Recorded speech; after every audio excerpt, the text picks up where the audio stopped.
Hello everyone, कैसे हैं आप सब लोग। उम्मीद करता हूं कि आप लोग अच्छे होंगे। आज की वीडियो का टॉपिक रहेगा कि अगर किसी बच्चे को लगता है कि वो इस पर्टिकुलर एग्जाम में इतना प्रिपेयर करके नहीं आया है जितना रिक्वायर्ड है, यानी कि उसके मार्क्स पासिंग मार्क्स से कम आने के चांसेस है, तो उसको क्वेश्चन पेपर को कैसे अटेम्प्ट करना चाहिए। सबसे पहले मैं बात करूंगा एमसीक्यूज की। एमसीक्यूज को कैसे अटेम्प्ट करना है।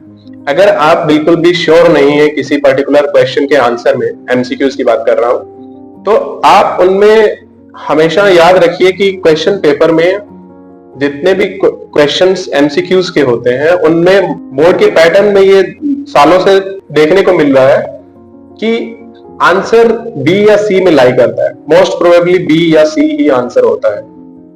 तो आप एक आंसर डिसाइड कर लीजिए कि आप उसमें चेंज नहीं करेंगे। अगर आपको कोई एक भी एमसीक्यू नहीं आ रहा है तो आप या तो पूरे एमसीक्यूज में बी आंसर फिल कर दीजिए। अगर आप आंसर बी फिल करते हैं तो आपके चांसेस है कि 50% आंसर्स आपके करेक्ट हो जाएंगे एमसीक्यूज में। लेट्स सपोज 20 क्वेश्चंस है तो रफली 9 to 10 क्वेश्चंस आपके करेक्ट होने के चांसेस है। या तो बी फिल करिए या सी फिल करिए। अगर आप बोर्ड के क्वेश्चंस देखेंगे 5 से 10 साल के, तो आपको पैटर्न रिपीट होता हुआ दिखेगा कि उसमें मोस्टली क्वेश्चंस में आंसर बी या सी मिलेगा आपको। तो पहला टारगेट आपका पूरा हुआ एमसीक्यूज का, या तो बी लिखेंगे या सी लिखेंगे। अब बात करते हैं सब्जेक्टिव आंसर्स की। अगर आपको किसी भी क्वेश्चन का आंसर बिल्कुल नहीं पता है तो उसमें तो खैर कुछ हम कर नहीं सकते, क्योंकि अगर हमें रिलेटेड चीजें कुछ पता नहीं है तो हम सब्जेक्टिव में वो चीज आपकी नहीं काम करेगी। आपने गलत लिखा, वो गलत ही होगा, उसमें मार्क्स नहीं मिलने वाले। हाँ, उन क्वेश्चंस में गुंजाइश है जिनमें आपको थोड़ा बहुत उनके बारे में नॉलेज है। अब उन क्वेश्चंस के साथ क्या करेंगे, उनको आप पॉइंट वाइज लिखेंगे।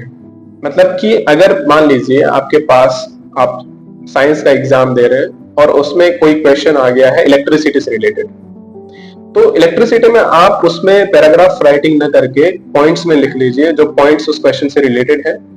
तो चांस है कि अगर आपका क्वेश्चन 4 मार्क्स का है तो आपको 1 या 2 मार्क्स मिल जाए उसमें।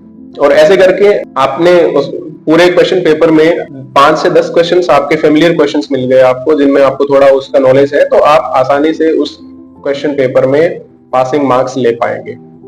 मैं इस चीज को प्रमोट नहीं करता हूं कि आपको पासिंग मार्क्स के लिए स्टडी करना चाहिए। आपको अच्छा खासा टाइम अपनी स्टडी को डिवोट करना चाहिए। उम्मीद करता हूं कि आपको समझ आ गया होगा। Thank you so much for watching. शुक्रिया।